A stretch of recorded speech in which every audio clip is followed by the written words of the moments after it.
에베소서 3장 14절부터 21절입니다. 그러므로 나는 아버지께 무릎을 꿇고 빕니다. 아버지께서는 하늘과 땅에 있는 각 족속에게 이름을 붙여주신 분이십니다.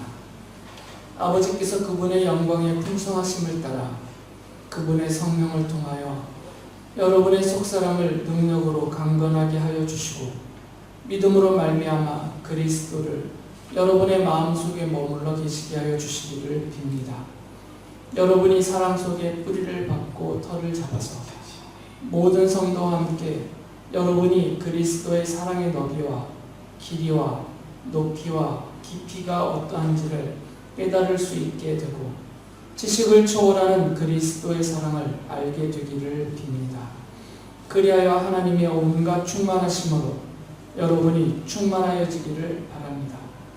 우리 가운데서 일하시는 능력을 따라 우리가 구하거나 생각하는 것 이상으로 더욱 넘치게 해주실 수 있는 분에게 교회 안에서와 그리스도 예수 안에서 영광이 대대로 영원무궁하도록 있기를 빕니다. 아멘.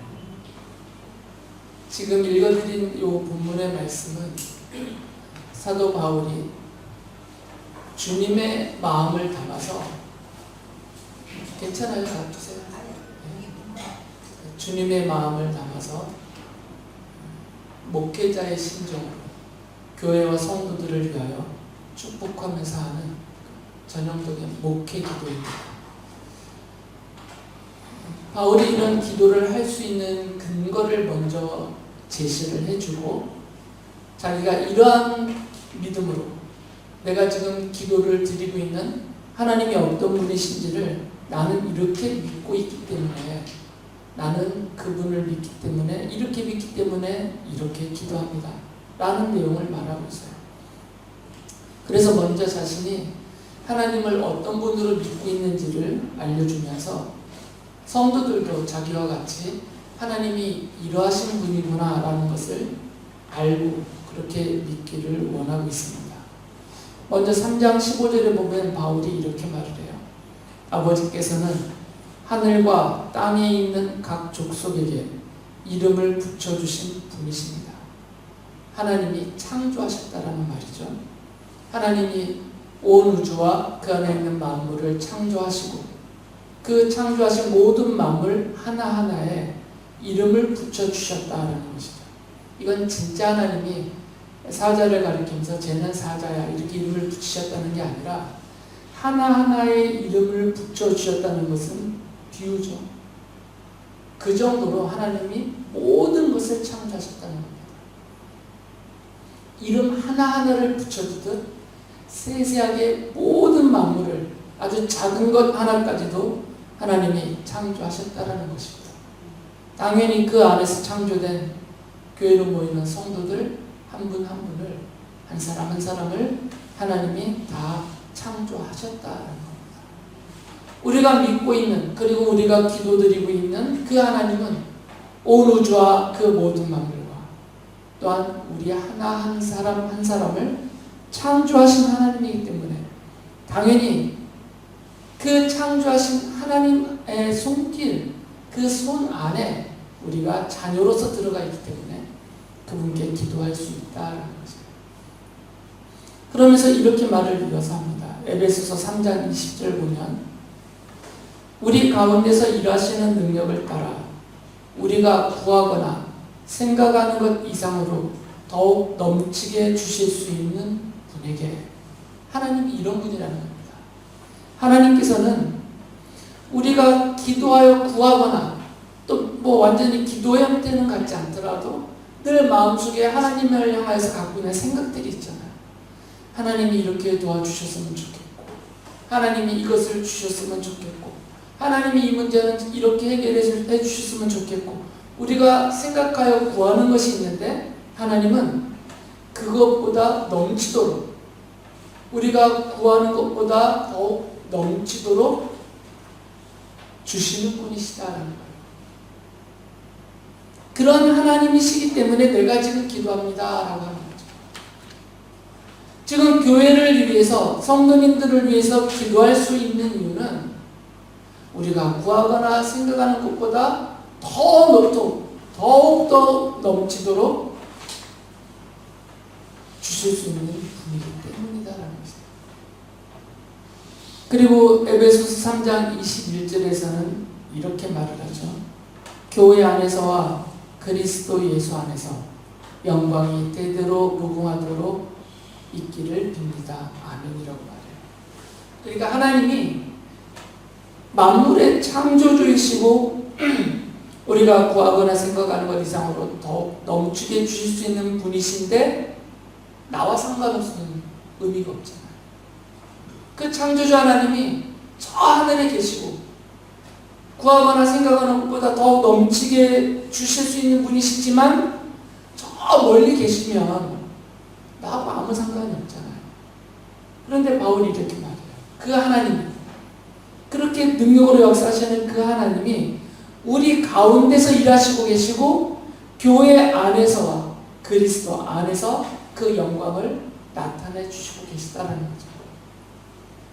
창조주 하나님이 교회와 함께, 창조주 하나님이 우리 안에서, 그리고 우리가 구하거나 생각하는 것 이상으로 더욱 넘치게 주시는 그 하나님이 바로 교회 안에, 우리 안에 영광으로 나타내 주시고 일하고 계시기 때문에, 그 능력을 나타내 주시기 때문에 나는 그 하나님을 믿기 때문에 교회와 성도들을 위해서 축복하며 기도합니다라고 말을 해요.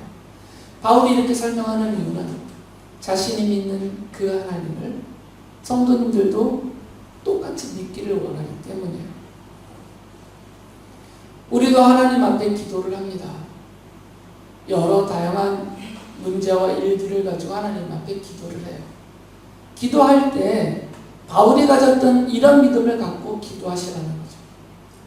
하나님이 나를 비롯한 만물의 창조주이시니까, 그리고 내가 구하거나 생각하는 것 이상으로 더욱 넘치게 주시는 그런 사랑의 하나님이시니까, 그리고 나와 상관없이 멀리 계시는 분이 아니라 늘 교회 안에 나와 함께 계시는 하나님이시기 때문에 우리는 무슨 일에서든지 어느 때든지 어느 곳에서든지 하나님 앞에 기도하여서 응답을 받을 수 있다는 겁니다.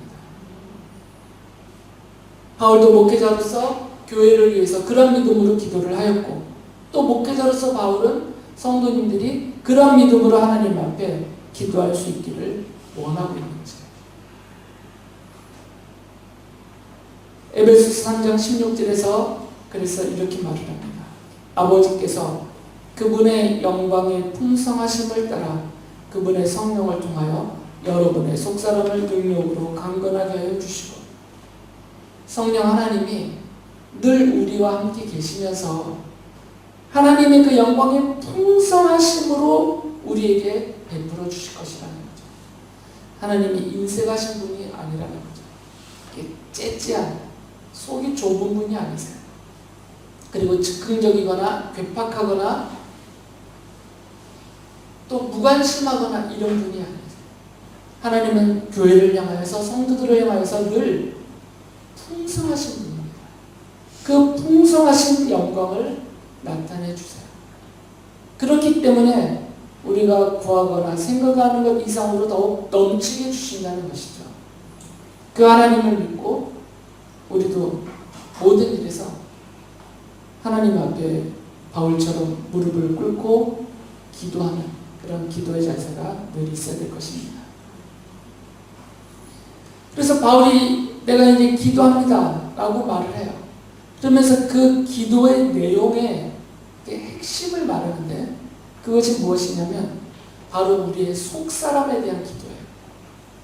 에베소서 3장 16절을 보면 아버지께서 그분의 영광의 풍성하심을 따라 그분의 성령을 통하여 여러분의 속사람을 능력으로 강건하게 하여 주시고, 바울이 가장 먼저 기도하는 것은 우리들의 속사람을 위한 기도를 합니다.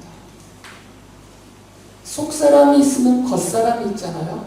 그러니까 겉사람은 육체와 관계되어지는 모든 것들을 겉사람이라고 해요. 그러니까 의식주는 겉사람에 관계된 것들입니다. 우리 육체에 연관되어지는 것들.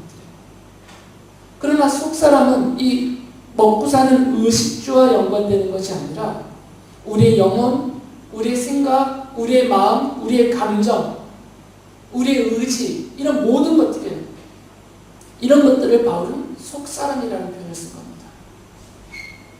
겉사람과 그 겉사람에 관계된 것도 중요해요. 우리가 먹고 사는 모든 일, 그리고 자녀를 양육하는 모든 일 정말 중요합니다. 인생에서는. 그러나 바울은 하나님의 자녀인 성도들을 바라보는 목회자의 눈으로 볼 때는 겉사람과 그 겉사람에 연관된 것도 필요하고 중요한 것이긴 하지만, 그러나 성도들의 속사람이 훨씬 더 중요하다고 여겼던 것이죠. 그래서 그 속사람을 위하여서 기도를 합니다. 성도들의 속사람을 하나님께서 능력으로 강건하게 하여 주시기를 기도하고 있습니다. 성도들의 속사람이 강건해야 됩니다. 그래야 믿음으로 살 수 있어요. 우리의 속사람이 연약하면, 아직 미숙하고 연약하면 믿음으로 살아가기가 어렵습니다. 고난이 닥칠 때 믿음으로 그 고난을 받아들이거나 이겨내기가 어려워요. 사람들로부터 힘겨운 일들을 당할 때 속사람이 강건하지 않으면 금방 무너집니다. 금방 깊은 상처를 입고 생각과 마음에 크게 흔들림이 있어서 큰 어려움에 빠져요. 그러니까 성도들에게는 속사람이 강건하고 속사람이 튼튼한 그런 강력한 능력과 힘을 지니는 이런 강건함이 필요해요. 그래야만 모든 일에, 그리고 모든 때에 어느 곳에서든 믿음으로 굳게 서서 하나님의 자녀답게 살 수가 있는 것이죠.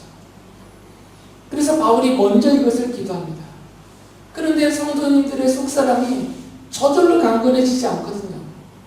이것은 성령님께서 도와주셔야만 돼요. 물론 우리는 수술대에 누워있는 환자처럼 전신마취에서 의식 있고 그냥 아무 생각 없고 손가락 꿈쩍도 못하는 상태에서 수술대에 누워있는 성도들처럼 성령님이 알아서 해주세요 이러고 있으라는 것이 아니고요. 성령님이 도와주신다는 것이지 성령님께서 100%다 하신다는 것은 아니에요. 성도들이 믿음으로 살아보려고 할 때, 성도들이 더 하나님을 믿으려고 할 때, 성도답게 살아보려고 할 때 그런 마음을 일으켜주시고 그렇게 도와주시고 필요한 것을 채워주시면서 우리의 속사람을 점점 강건하게 해주신다는 거죠. 훈련을 받을 때 아무리 유능한 교관과 아무리 유능한 훈련 체계가 갖춰져 있어도 그 훈련생이 그 훈련 과정에 직접 들어가지 않으면 훈련이 안 돼요. 아무리 좋은 음식을 차려놔도 직접 그 음식을 먹고 입으로 넣지 않는 이상은 몸에 영양분이 공급이 안 됩니다. 성령 하나님은 우리의 입을 강제로 벌려서 막 수술로 넣으시는 이런 분이 아니세요. 이런 비인격적인 방법을 쓰시는 분이 아니십니다. 처음부터 하나님이 우리 인간을 창조하실 때 인격적인 존재로 창조하셨고 아담 이래 인류 역사를 거치면서 모든 사람, 모든 인간을 다루실 때 하나님은 비인격적으로 상대하지 않으세요. 늘 우리를 설득하시고 우리에게 설명하여 주시고 우리에게 보여주셔서 깨닫게 하시고 들려주셔서 알아듣게 하시고 아닐 때는 손을 내밀어 잡으라 하시고 내가 밀어줄 테니까 나가라 하시면서 이렇게 인격적으로 우리를 마치 우리가 사랑하는 나의 자녀를 사랑과 인내로 양육하여 가듯 그렇게 여지껏 우리를 다루어 오시는 하나님이세요. 그러니까 성령님이 우리의 속사람을 능력으로 강건하게 만들어 주실 때, 강건하게 하여 주실 때 우리는 가만히 이렇게 있으면 안 되는 것이죠. 내가 기도하려고 할 때 더욱 기도를 강하게 할 수 있게 도우신다는 겁니다. 내가 하나님의 말씀을 들으러 읽으려 애를 쓸 때 그 말씀을 더욱더 읽고 듣고 깨달을 수 있도록 환경도 도와주시고 지혜도 주시고 이렇게 하신다는 거죠. 바울은 그것을 기도하는 겁니다. 성도들의 속사람이 강건해야 되기 때문에 하나님께 기도해요. 성령님을 통하여서 능력으로 성도들의 속사람을 강건하게 하여 주십시오. 그러니까 성령님이 계속 도와주시고 이끌어주시고 돌봐주시라는 것이죠.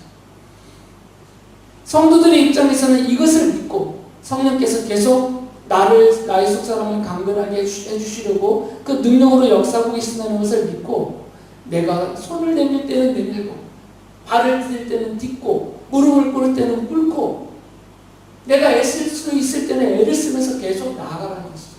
그럴 때 강건해진다는 겁니다. 의외로 한국교회에 수술대에 누워있는 환자처럼 가만히 계시는 성도님들이 많습니다. 그렇게 해서는 속사람이 강건해지지 않습니다. 한숨 푹 자고 일어난 것밖에 안 돼요.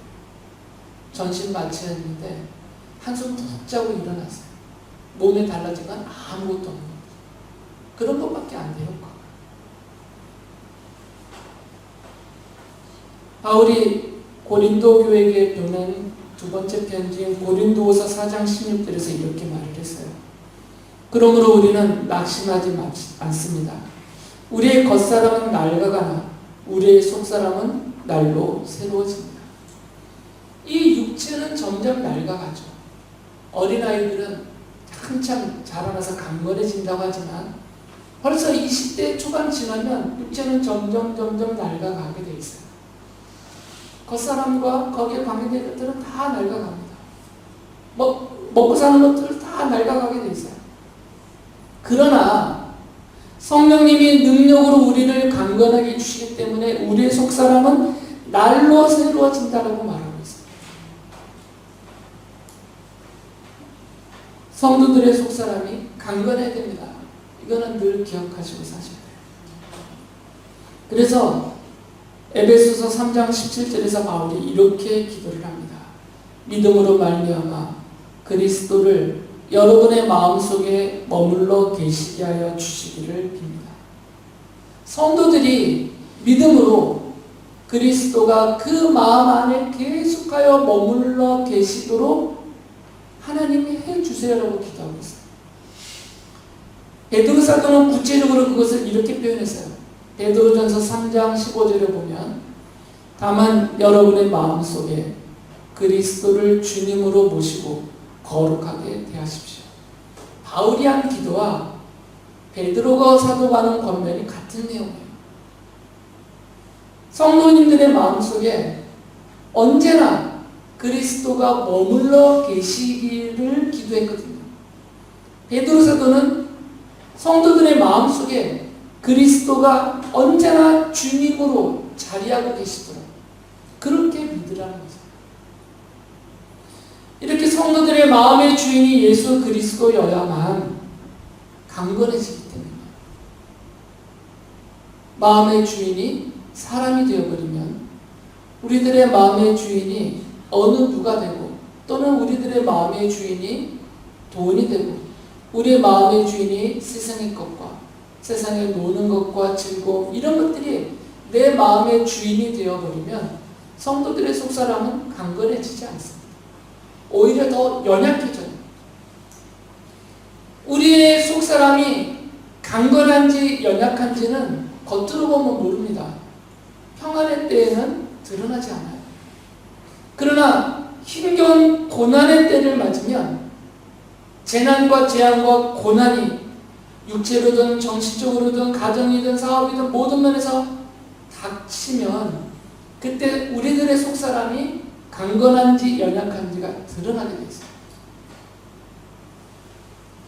그런데 예수님을 주님으로 모시고 언제나 그리스도가 그 마음의 주인의 자리에 머물러 계시도록 그렇게 믿음으로 힘써 사는 성도들은 성령께서 능력으로 계속 강건하게 도와주시기 때문에 어려운 때에도 믿음을 지킬 수 있고 어려운 때에도 성도다움을 지킬 수 있고 그 어려움을 견뎌낼 수가 있다라는 거죠.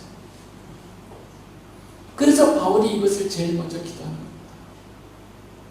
그리스도가 성도들의 주인이 되셔야, 그 마음속에 주님으로 계셔야, 언제나 그리스도가 그 마음 안에 머물러 계셔야 어디에서든지 어느 때에서든지 늘 그리스도가 주님으로서 그 안에 머물러 계셔야만 강건해지고 모든 것을 믿음으로 이겨낼 수 있고 살아갈 수 있다는 거죠.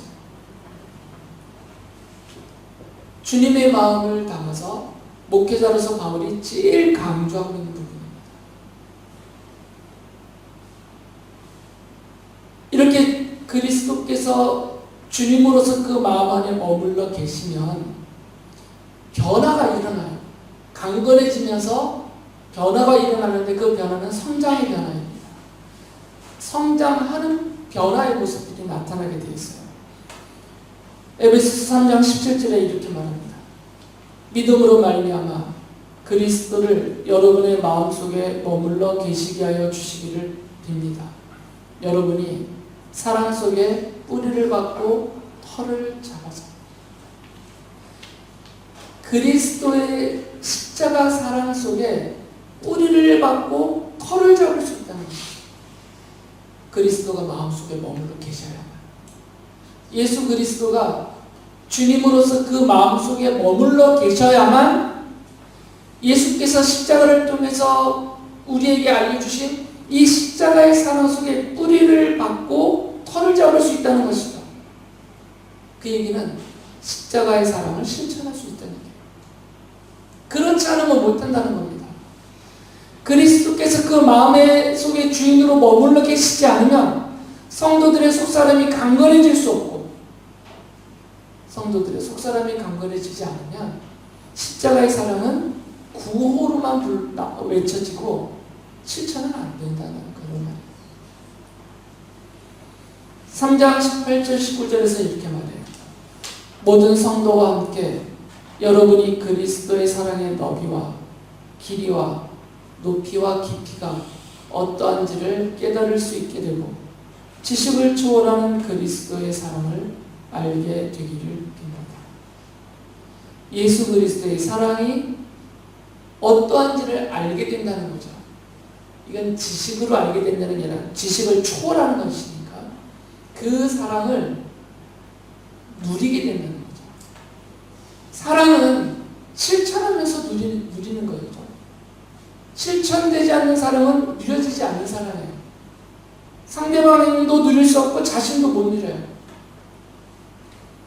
부부 사이에 늘 우리가 하는 말 있잖아요. 말을 해야 알지. 말을 안 하는데 당신이 나를 사랑하는지 어떻게 아냐. 뭔가 말과 행동으로 표현을 해야 상대방이 저 사람이 나를, 물론 그것이 진실해야 되겠죠. 진실하고 정직하게 말과 행동으로 표현되어질 때 상대방이 나를 정말 사랑하는구나 라고 깨닫고 누릴 수 있어요. 그런 과정에서 그렇게 말과 행동으로 진실하게 표현하는 과정에서 나 자신도 내가 이 사람을 사랑하고 있구나 하는 그 사랑을 스스로 누리는 거죠. 그러니까 십자가의 사랑은, 예수 그리스도의 사랑은 실천되어질 때 누려지는 거잖아요. 그런데 예수님이 마음의 주인으로 머물러 계시지 않으면 생각이 안 나는 거죠. 예수님이 생각이 안 나요. 내 사는 일상에서 생각이 안 나요. 그러니까 십자가를 통해서 베푸신 그리스도의 사랑을 못 누리고 사는 것이고요. 상대방에게 전달도 못 해주는 것이죠. 그러나 반대로 예수께서 늘 주님으로서 그 마음속에 늘 머물러 있으면 모든 일의 모든 때마다 주님이 주인으로 내 안에 머물러 계시기 때문에 내가 십자가의 사랑을 깨닫고 그 사랑으로 상대방을 대하면서 함께 누릴 수가 있게 되는 것이죠. 마음에 없는 사람은 그의 인생에도 없는 사람과 똑같아요. 아무리 한 지붕 아래서 한 집에서 부부로 살아도 남편의 마음속에 아내가 없으면 이 사람의 인생에서는 아내가 없는 거예요. 같이 이부자리를 덮고 자도 아내의 마음속에 남편이 없으면 이 남편은 아내 인생에 없는 사람과 똑같은 것이에요. 아무 의미가 없기 때문에. 예수님이 마음에 없으면 성도들의 일생에서도 예수님과 상관이 없는 삶이 나타나게 돼 있어요. 이것은 우리의 평소의 삶에서 그대로 드러납니다. 그러나 예수님이 주님으로서 늘 마음속에 머물러 계시면 모든 일에 그렇게 대단하고 중요한 일이 아니어도 꼭 예배하는 이 종교적인 행사를 하는 이 시간이 아니어도 평상시에 주님이 생각이 나면 그 그리스도께서 나를 위해서 십자가에서 죽으시면서 베푸신 이 사랑을 깨닫게 되고 그 사랑을 깨달아서 알게 되기 때문에 이 사랑으로 말하게 되고 실천하게 된다는 거죠. 물론 완전한 형태는 아니지만 강건해지는 만큼 실천이 되겠죠. 성도가 믿음으로 강건해질수록 이것이 더 크게 실천이 된다는 거죠. 이렇게 자라나면서 이런 변화가 일어나면 열매가 맺어집니다. 교회와 성도 안에 그 결실이 맺어져요. 바울은 그 결실에 대해서 이렇게 말합니다. 에베소서 1장 23절에 보면 교회는 그리스도의 몸이요 만물 안에서 만물을 충만케 하시는 분의 충만함입니다. 바울이 말하는 교회는 성도들입니다. 성도들의 모임을 교회라고 부르니까. 그러니까 성도들은 예수 그리스도가 머리이신 그 몸인 교회를 이루는 지체로서 그리스도의 몸이에요. 그런데 그리스도의 몸인 성도 안에, 이 교회 안에 충만함이 있어요. 근데 이 충만함은 뭐냐면 만물을 충만케 하시는 분의 충만함이에요. 창조주 하나님의 충만함이라는 거죠. 충만함이라는 것은 모든 것이라는 말은 아닙니다. 성도들에게, 교회에게 꼭 필요한 것들, 거룩하고 유익하고 하나님의 자녀로서 합당한 그 모든 것들이 부족함 없이 다 채워지는 의미로서의 충만함이에요. 에베소서 3장 19절에서 이렇게 바울이 말을 해요. 그리하여 하나님의 온갖 충만하심으로 여러분이 충만하여지기를 바랍니다. 이게 열매예요. 바울이 이게 단계적으로 말하는 겁니다. 나는 창조주 하나님을 믿습니다. 우리가 구하거나 생각하는 것 이상으로 더욱 넘치도록 주실 수 있는 그 하나님의 사랑과 자비를 나는 믿습니다. 그리고 교회와 그리스도 안에서 우리들 안에서 능력으로 역사하시는 하나님의 영광이 언제나 함께하고 계심을, 나와 함께 하고 계심을 나는 믿습니다. 나는 이 믿음으로 하나님 앞에 기도하고 있습니다. 그러면서 그가 하는 기도의 내용은 우리의 속사람이 성령님의 능력으로 강건해지기를, 그리고 우리의 속사람이 강건하여 성도다운 일생을 살고자 한다면 예수 그리스도께서 마음속에 주님으로서 언제나 머물러 계시기를, 이것을 기도하고 있어요. 그러면 그 과정에서 예수 그리스도의 십자가 사랑을 깨닫고 알게 되고 그것을 실천하면서 누릴 수 있게 되고, 이렇게 성장의 변화의 과정이 이루어지면 결국에는 식물이 자라서 열매가 맺어지듯이 결국에는 열매가 맺어진다는 거죠. 그것이 바로 하나님의 충만하심이라. 교회 안에 성도들의 일생에 그 필요를 아시는 하나님이, 성도에게 필요한 모든 것을 아시는 하나님이 부족함 없이, 인색함 없이 충만하게 가득 채워 주신다는 것이죠. 바울이 이것을 기도하고 있는데, 이것을 기도하며 편지로 기록하여 에베소 교회에 보내어 모든 성도들이 읽게 하시는 이유는 하나님의 약속이라는 겁니다. 이 하나님의 말씀과 약속이 있기 때문에 바울이 이렇게 기도하는 것입니다. 하나님께서는 성도님들에게 약속하십니다. 예수 그리스도를 마음속에 주님으로 언제나 모시고 살아라. 그러하면 성도들의 속사람이 강건해질 것이고 예수 그리스도의 십자가 사랑을 깨달아 알게 될 것이고 그리고 그 십자가 사랑을 실천하며 살게 될 것이고 그 과정에서 하나님의 충만케 하심이 충만하게 채워질 것이다 라고 하나님이 말씀해 주십니다. 여러분이 기도하실 때 이런 믿음으로 기도하시고 이런 하나님을 믿으셔야 됩니다. 다시 한번 말씀을 드립니다. 성도는 만물과 자신을 창조하신 하나님 아버지를 믿어야 합니다. 그리고 성도는 자신이 구하거나 생각하는 것 이상으로 더욱 넘치게 주실 수 있는 하나님 아버지를 믿어야 합니다. 성도는 하나님의 영광이 그리스도와 교회 안에서 성도들 안에 성도들에게 풍성하게 나타난다는 것을 믿어야 합니다. 그래서 이런 믿음으로 성도는 마음속에 언제 어디서나 예수 그리스도를 주님으로 모시고 살아야 합니다. 그런 과정에서 예수 그리스도의 십자가 사랑의 그 너비와 길이와 높이와 기쁨이 어떠한지 얼마나 풍성한지를 깨달아 알아야 합니다. 그러면 하나님께서 하나님의 온갖 충만하심으로 여러분들을 충만하게 채워주실 것입니다.